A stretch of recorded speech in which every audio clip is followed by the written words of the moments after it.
देखिए, जहाँ तक बीजेपी का प्रोटेस्ट है, उसके दो तीन बैकग्राउंड्स हैं। सबसे पहला बैकग्राउंड ये है कि जो पूरे मुल्क में उनके खिलाफ एक एक रोष, जो चाहे चंदा चोरी को लेके हो, चाहे वो नीट के एग्जाम्स के जो पेपर्स लीक हुए उसके को लेके हो, या बढ़ती बदलती हुई जो सिचुएशन है पूरे मुल्क में, एक तो उसको वो डाइवर्शन देना चाहते हैं पूरे मुल्क में। इस वक्त आप देख रहे हैं कि मुल्क का कोई ऐसा स्टेट नहीं है जहां पे नौजवान, जिसको हम जो स्टूडेंट्स हैं, जो फ्यूचर है इस कंट्री का, वो एक रोष उन्होंने बनाया हुआ है।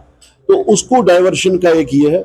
दूसरा, जो खासतौर से उन्होंने वंदे मातरम का जो सॉन्ग है उसके ऊपर जो उन्होंने ये दिखाया कि उसको डिसरिस्पेक्ट किया गया। डिसरिस्पेक्ट की बिल्कुल कोई बात नहीं है, अलबत्ता वो गलती से जो वहां पे वो वर्शन चला जो कांग्रेस को तस्लीम नहीं है, और उस वर्शन को न मानना, तो पार्लियामेंट में कांग्रेस पार्टी ने बिल्कुल क्लियरली बताया है कि जो ये एक ट्विस्टेड वर्शन है, एक गलत वर्शन जो उसका वो बना के पेश कर रहे हैं, वो हमें तस्लीम नहीं है।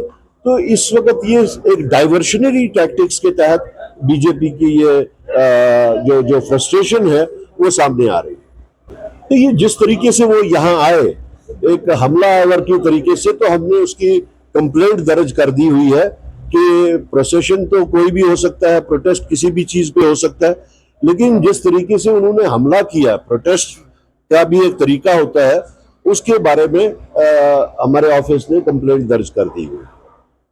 और बीजेपी के फुलिश लोग हैं ना, बेवकूफ, इनको कहते हैं बेवकूफ।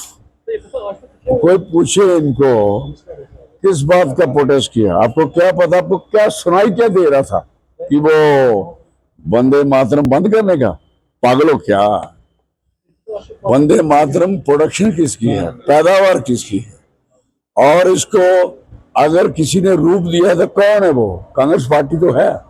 अब का आज आए हो 4 दिन से, अब मालिक बनना चाहते हो क्या हर चीज के? आपकी हालत होगी खराब, और खराब की हालत आपने ऑनरेबल प्राइम मिनिस्टर साहब की स्पीच भी कल देखी होगी उधर 15 अगस्त में, क्या हालत थी, क्या बोल रहे थे, और अपने डाटे खुद नहीं पढ़े जा रहे थे क्या हो रहा है। इसलिए इस समय जो लोग परेशान हैं, फ्रस्ट्रेट हैं, they are the more frustrated. और फ्रस्ट्रेट आदमी क्या कह सकता है? अब वो जो नीचे थोड़ा बहुत बचा हुआ है ना बंदे, वो यो भाई प्रोटेस्ट करो। उन्होंने देखा कांग्रेस कर रही है और पार्टी कर रही है, पूरा देश इनके खिलाफ हो गया, हम क्या करें? तो इसलिए उन्होंने ये ढोंग रचाया। अदरवाइज देयर इज नथिंग, कुछ भी नहीं है। आप सारे मीडिया के लोग हो, यू नो बेटर, आप अंडरस्टैंड करते हो कि उस समय क्या हुआ, कौन सी बात का प्रोटेस्ट है। उन्होंने गले लगे, उन्होंने बताया भी गले लगते हो इस तरीके से। आपने गले लग के अडानी साहब के सारे केस माफ करवा दिए, नहीं पता लगा आपको? सारे केस खत्म हो गए अमेरिका में। इसलिए ये लोगों का ख्याल कुछ नहीं है, लोग बर्बाद हो जाएं। 80 करोड़ आदमी बीपीएल बना दिया, बीपीएल, और 2 बंदे अमीर कर दिए। क्या बात करते हो?